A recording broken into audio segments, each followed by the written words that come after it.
بینەداری زاری کرمانزی لە هەر شوێنێک بن سڵاو ئاشتی پەروەردیگارتان لەسەر بێ. سەرەتا خۆشحاڵین کە ئەم ساڵەش خوای گەورە ئێمەمانانی شاد کردەوە بە مانجی پیرۆزی ڕەمەزان. داواکارن لە خوای گەورە ئەم ڕەمەزانە مایەی بەرەکەت و خێر و خۆشی بی بۆ گشتلایەکمان ئینشاء الله. ئەم ساڵەش ئینشاء الله لەگەر جەنابتان بە هەماهەنگی بەڕێوەبەراتی ئەوقافی سۆران و بە هەماهەنگی دەستگای زاری کرمانزی لە خزمەت جەنابتاندا دەبین ئینشاء الله. بە تەوەرەکەمان لە خزمەت جەنابتاندا دەبین ئینشاء الله. ئازیزان لە یەکەم ڕۆژی مانجی پیرۆزی ڕەمەزاندا لە خزمەت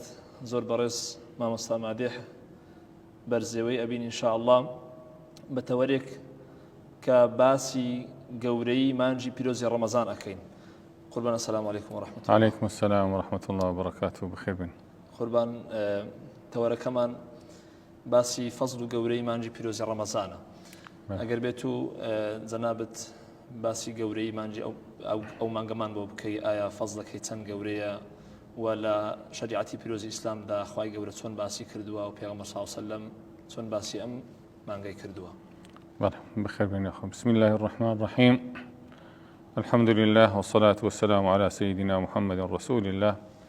وعلى آله وأصحابه وأتباعه ومن والاه. خوای تبارك وتعالى روي أمر فرماني دا إيمان داران كردية بنص قرآنه وفرميت أعوذ بالله من الشيطان الرجيم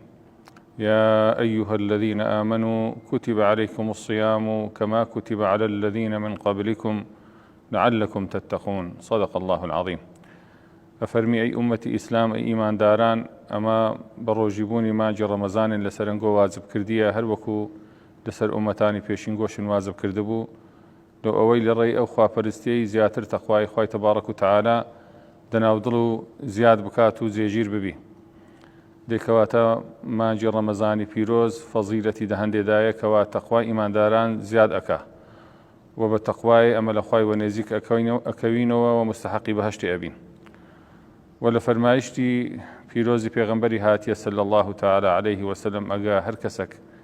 دەناوەڕۆکی ئەو فەرمایشتەی بگات دەبی زۆر سوپاسگوزاری خوای گەورە بکە کە خوای گەورە یعنی ئەوی هەڵبژاردیە لۆ ئەوەی کەوا ببیتە ئیماندار و ئەو بە ڕۆژی بوونی لەسەر واجب بی چونکە فەرمایشتەکە زۆر یعنی بەبەرەکەتە فەرمی خوای تەبارەک و تعالی لە مەلەئی ئەعلا دەگەر مەلایکەتان گفتاری هي دفرمي يا ملائكتي انظروا إلى عبدي هذا أو هذا اسم إشارية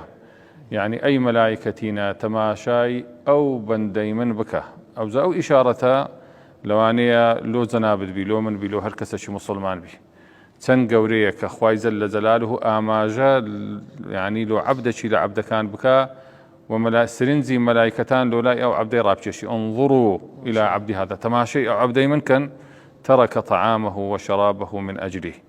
وازي لخوارنو خوارنوي حلال هنايا لما جي رمضاني لبر خاطري من خو أتواني بسي لزقايا چيبان هاكس نيبيني أقر مسألة الرياء والدنيا وسمعت بي تير بخوا بخواتو بلام ترسي خواي دنا وضري دايا لبر خاطري خواي أو شتي لخو قدغة كرديا أو جزاكي سيا فرمي فاشهدوا أي ملائكتنا شاهد بن ملائكتنا عارض عاسماني أني قد غفرت له أو من لي خوش بوم للجزاي هندك أو مني بقور زاني خوي أزيد دالة بيناوي من أمنيش بعد أشتكي أوي كلي خوش بوم أو مغفرة كل رمضان تشي دوباره أبيتوه لبن هندي پیغمبر صلى الله تعالى عليه وسلم بپروش انتظاري مانجي رمضاني أكرت ودعاء أكرت كخواي جل جلاله مورتي تمني بدا وبقات مانجي رمضاني أي فرمو لدعاء پیغمبري مأثور صلى الله عليه وسلم اللهم بلغنا رمضان يا ربي خوايا بمان قينا رمضاني وكاتي كأجيشت رمضاني بيشوازي لرمضاني أكرت وكوكتون بيشوازي لكسشي بيروز محترم بكري أي فرمو مرحبا بمطهرنا مرحبا بمطهرنا يا أخو مرحبا بومان قي كوا فاكروي ميا تطهيري ميا يعني جناحا لأشوريني جنگو تاواني يا زمان لرش أكاتوا أو زابروجبوني ما جرى رمضاني پیغمبر صلى الله عليه وسلم هر وقت لزور لفرمایشتان هاتيا كباسي قبري أو مانقو فضلي أو مانقو بيروزي كردية فرميتي للصائم فرحتان فرحة عند فطره وفرحة عند لقاء ربه. أفرمي إنساني بروجي بو دو كيف خوشي وشادماني هنا، يك شادماني دنياي يكتشيان كيف خوشي قيامتي. شادماني دنياي كأوي كاتي كبربانك دادي وبربانجي أشتيني يعني حزب انشراح ودل فراواني وحزب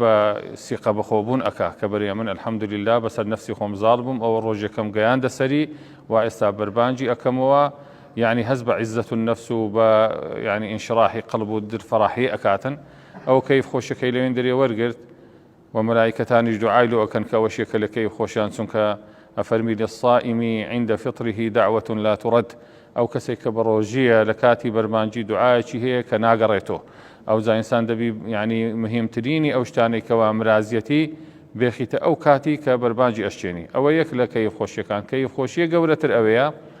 وفرحة عند لقاء ربه. روج قيامتي كاتي كأقاتو لقاء خواي زل زلاله شادمانا يعني كبري سيقي بخويا ضل قشادة كبري أمن دز بطارني ما يا رب العالمين ها أو من هاتم حزورته أمن أمريتم زي بذكر ديا بروجيبوني مانجي رمضان زي بذكر ديا أو الشفاعة اليوم لك. وبنص حديث أفرمي القرآن ورمضان يشفعان للعبد. أفرمي روج قيامتي دو شفيعي زور مهم هنك وك محامي وباريزر اندفاع لخاونك يكن يكشيان قرآن يكشيان رمضان قرآن فرمي يا ربي أمن أو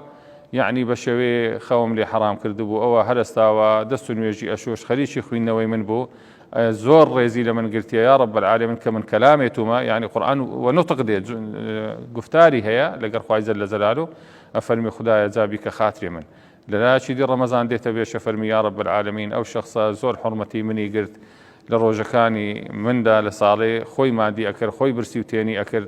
أو زابيك خاطري من أوزا پیغمبر صلى الله عليه وسلم مجيني دايا أفرمي فيشفعاني خواهي قوله شفاعتي أو دون زارانا ردناكات وقبول أكاكي كان قرآن إيكتشان رمضان ضل ما نقر يعني بس شي فصل قولي رمضان زنابت باست كر بس زور زارة بينين ما مثلا وكمالقي مسلمانان بتهيبتي مثلا لواني أما زور نمونه ما نهبن أبيني خلق تنها رمضان واتي أجا تنها بريتيا لا خوغرتنا ولا خواردن وخواردنوا آية جوري أو رجوع يعني جوري أو مانجا ما مستا تنها لو دا كإنسان خوي بقريته ولا خواردنوا يعني لبر شتي ترى حكمة شتري تدايا برجبوني ما جرى رمضان حكمتي زور يعني حكمتي هل جوري أوي كوا إنسان ديت رزي ملائكته سون ملائكتان خواردن وخواردنوا وخو هاو سرجيريان نيا إنسان جديد تصفي ملائكتان كخلوش تانا أباريسي أويك لدروي رمضاني لوشي حلالة لنا رمضاني أو حلالة كش لخو قدغاك أو زليل حكمتك هي يعني أي عبدي بسلمان كتب روجي أبي خوارنوي حلال لخو قدغاكي كو بيشتي حرام لخو قدغنكي كغيبة كردنا كنزر كردنا كبختان كردنا كنفس خرابونا كبغض وغرز برامبر يكتري كبيلان جيرانا كخوارني مالي حرامة كغش وفرتوفيرة آخر ناكرية للا يشي بيريزي ملايكتان خوارنو وتنميني للا يشيش خوانا خواسته بسيو ريزي شيطاني قولي خلشي ببري غش لخلشي بكي فير لمعاملي بكي بختان بخلشي بكي جاسوسي لسا خلشي بكي آخر أو صفتانا ناقود زين نقا إنساني بروجي چونك مدرسي رمضاني مدرسة زور قورة مباركة كولو بابتيك يعني هاتنا الرئيزي ملايكتانا دبي لناحية عملي وكرداري شروها وك ملايكتان رفتار بكي لقر برامبري خوت لبرهند پیغمبر صلى الله تعالى عليه وسلم فرمي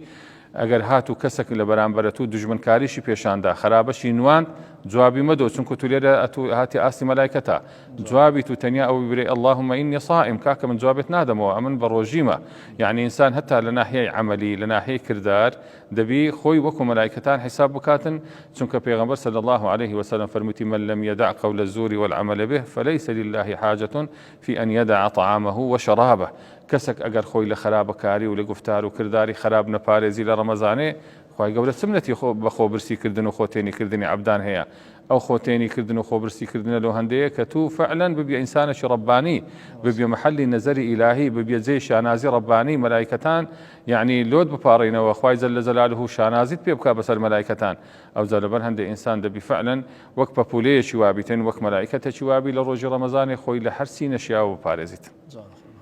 قوربانە دی هەر بەنسبەت ئەو بابەتەی ئایا بۆ نمونە کەسێک بە ڕۆژووە بەڵام لە کاتێکدا غەشەکە خیانەتەکە ئایا ڕۆژۆکەی لێوەرئەگیرێ یان لێوەرناگیرێ؟ ئەمە دەبی فەرق بکەین لە بینی دووشدان، یەکەچیان کە مفترات و سیامن، یەکەچیان کە مذهبات و ئەجر سیامن. ئەمە دووشمان هەن، یەکەچیان هەیە ڕۆژیان پێ ئەشتێتن کە ئەوەی دیارە لە ڕۆژشکاندنێ خواردن و خواردنەوەیە و هاوسەرگیریە و وەرحاصل ئیدخالکردنی هەر شتێکی لە جۆفی ئینسانی ئەو بابەتانی کە ڕۆژیان پێ ئەشتێن ئەوانە معروفن و هەندێکیش هەنە لە خێر و ئەجری بە ڕۆژی بوونێ کەمەکەنەوە. يعني نظر كردن بختان كردن غيبة كردن هتا وكو عندك العلماء عند متشددا لو بابتي يعني او عند شدتيان بيشاندايا لو زجري خلشي لو ويك خلق خو باريزيتا حضرت عائشه فرمتي او كسيك غيبة كارا روجه كشري ورناجري معنى اويسي يعني اجرو باداشتكي هند ضعيفه بي او عند كما بيتو كانما سينا كرديا او ذا او بابتاني كزنابه سؤالت كر اوانا اگر مفطراتش نبن روجشيان بينشجي برام خيركي او عند لا وازو كزو ضعيفه كان كابرا يعني لمغربيه ديت دريت سيلو نمايتو وكو زحمه بخساران وابوا لبر هندي اما خوتنيا خو برسكرني وخوتني كردنيه تنيا امتثالي امريكي بما انوي ام امتثالي امريكي بكن كخو امري بكردين اوانا نكي هم اجرو باداشتكشن دسكوي كلري هندي هر وقت ازم كردي اما بملائكه اثار افتار بك سفر قوربان تقريبا كاتا كمان خليك كوتاي دي حزمانه كرجات لخدمه البين بلام هر كوتاي كيغر نصيحتك هبي بيامشي جنابت بو هم كومالغاي كردواري هم بقشتي مسلمانا ان شاء الله. اما يعني يكل بابتا كان كهشيار كروي لو مسلمانا اويا كركني اعظمي بروجبوني نيته نية هنان زور مهمة هيس عبادتك ببينية قبول نابي او نية تجدبي دشوي دابي چونکە جوێن بۆ زۆر خەڵک گوتیان نیەتینان مشکلە نییە چونکە تو شێوێ هەرستی و پاشیوە خۆی ئەوە بەدەل نیەتێکەوی کاکە هەستانەوەی پاشیوێ و بەدەل نیەتێ ناکەوی یعنی هەستانەوەی پاشیوێ سنەتە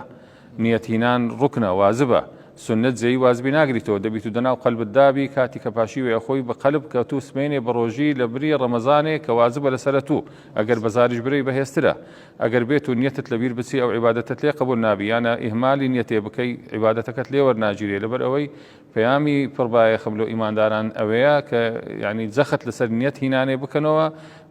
عیبادەتەکەیان بە بێنیەت هەڵنەوەشینەوە. دومين أوي أما يعني إمساك هي كاتي كدا دقيقة بيشي بانجي بخالشي دارين الإمساك لبر سوايا أو توقيتي كوا لو لواي هولي ردان رايا ككاتي خوي ما مستمر سيد محمد رحمة الله عليه تسل صالي زياتر خوي ما عندي كرد أو تقويمي لو لواي هولي رو دورو بريدانا خوي فرمويتي كاكا من سبينان احتياطم كرديا بانجي سبينان 5 دقيقة تأخيرة لوقتي خوينية درانكتر مدانايا لو احتياط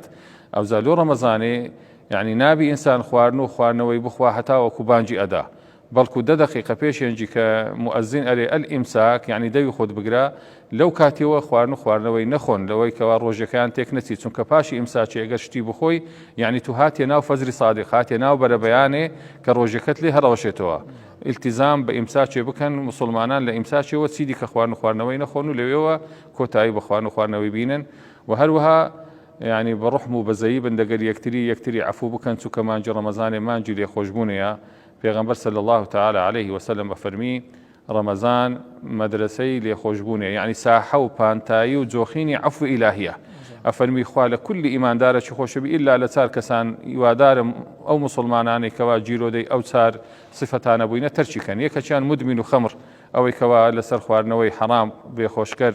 مدمين بو وآلوده بو ترشيكا چونك اقل رمضاني لسر بردوان بي وبرعفو رمضاني ناكوي يكا كان العاق لوالديه او كسي كوادر داكو باوي ازياد دايو دقريان سانبويتوا داكو باوي لي رازينا بن خواشي لي رازينا بي اويدي كان قاطع صلة الرحم كبيوندي دقر خزمان بصراندي لسر امور دنياي بسي اشتواي وصلحي دقر خزمان بكا اويدي كش المشاحن كدقا خلشي دقا زيرانا دقا دوروبري ببوز وغرزة لسر امور دنياي قفتو قوي دقوان بصراندية پیغمبر صلى الله عليه وسلم افرمي او صار تاخمانا وبالعفو رمضان ناكون هر كسك او صفتان تدابي باتوبي بكالو خاطر العفو رمضان ببشنبي وبيامي اخيري شمويه زور قدر رمضان بقرن چونکە هەر کەسە قەدری ڕەمەزانێ بگری خوای گەورە قەدری ئەگری هەر کەسێک بێڕێزیە بە ڕەمەزانێ بکە خوا بێڕێزی ئەکا خوا پەنامان بداتن هەتا ئەوانەی کە عوزری شەرعیان هەیە دەسەفەری درێژانە یانە نەخۆشن کەوا دکتۆر ڕوخسەتی داینە بە ڕۆژی نەبن با ئاشکرا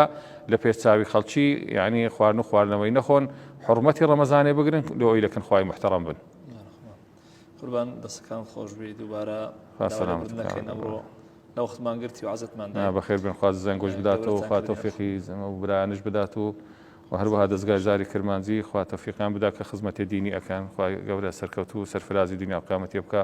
وصلى الله على سيدنا محمد وعلى آله وصحبه وسلم. عزیزان لێرە هاتینە کۆتایی بەرنامەی ئەوڕۆمان ئینشاءالله بە هیوای ئەوەی ئینشاءالله و بەرنامەیە سوودێشی پڕ خێر و بەرەکەتی بۆ جەنابتان هەبوو بێ دووبارە وەسەلام عەلەیکم وەڕەحمەتوڵڵاهی وبەڕەکاتوه.